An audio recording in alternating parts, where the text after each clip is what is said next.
I'm not an inspirational speaker. I've never lost a limb on a mountainside, metaphorically or otherwise, and I'm certainly not here to give career advice because, well, I've never really had what most would consider a job. However, I have had large groups of people listening to what I say for quite a few years now, and it's given me an inflated sense of self-importance.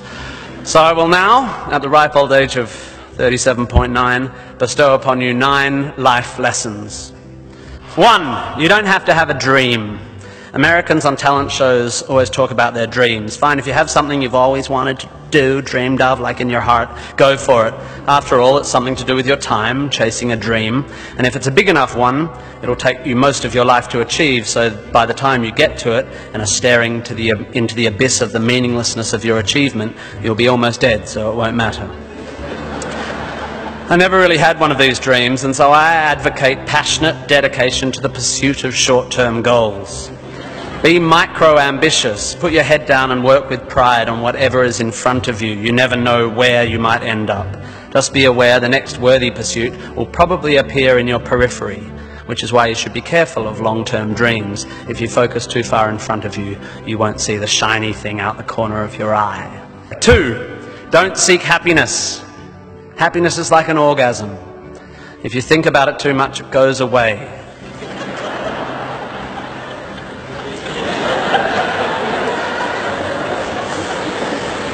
Keep busy and aim to make someone else happy, and you might find you get some as a side effect. We didn't evolve to be constantly content. Contented Homo erectus got eaten before passing on their genes.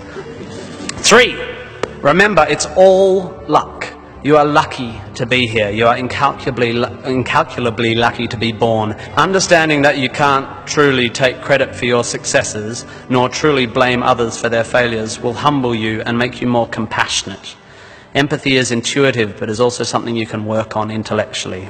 4, exercise.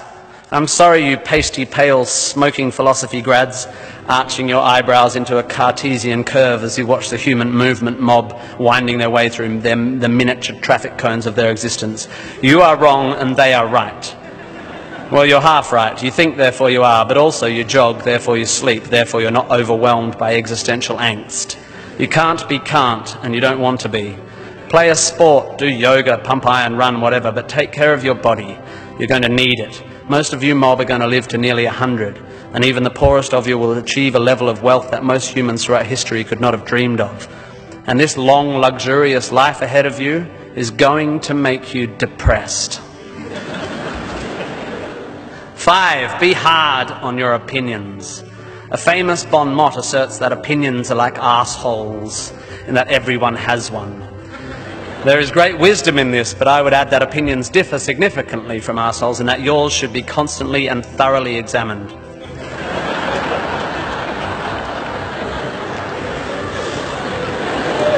We must think critically and not just about the ideas of others. Be hard on your beliefs, take them out onto the veranda and hit them with a cricket bat. Be intellectually rigorous, identify your biases, your prejudices, your privileges. Most of society's arguments are kept alive by a failure to acknowledge nuance. We tend to generate false dichotomies and then try to argue one point using 2 entirely different sets of assumptions, like 2 tennis players trying to win a match by hitting beautifully executed shots from either end of separate tennis courts. 6. Be a teacher, please, please, please be a teacher. Teachers are the most admirable and important people in the world. You don't have to do it forever, but if you're in doubt about what to do, be an amazing teacher. Even if you're not a teacher, be a teacher. Share your ideas. Don't take for granted your education. Rejoice in what you learn and spray it. 7, define yourself by what you love. I found myself doing this thing a bit recently where if someone asks me what sort of music I like, I say, well, I don't listen to the radio because pop song lyrics annoy me. Or if someone asks me what food I like, I say, I think truffle oil is overused and slightly obnoxious. And I see it all the time online, people whose idea of being part of a subculture is to hate Coldplay or football or feminists or the Liberal Party. We have a tendency to define ourselves in opposition to stuff. As a comedian, I make my living out of it. But try to also express your passion for things you love. Be demonstrative and generous in your praise of those you admire. Send thank you cards and give standing ovations. Be pro stuff, not just anti stuff. 8, respect people with less power than you. I have in the past made important decisions about people I work with, agents and producers, big decisions based largely on how they treat the wait staff in the restaurants we're having the meeting in.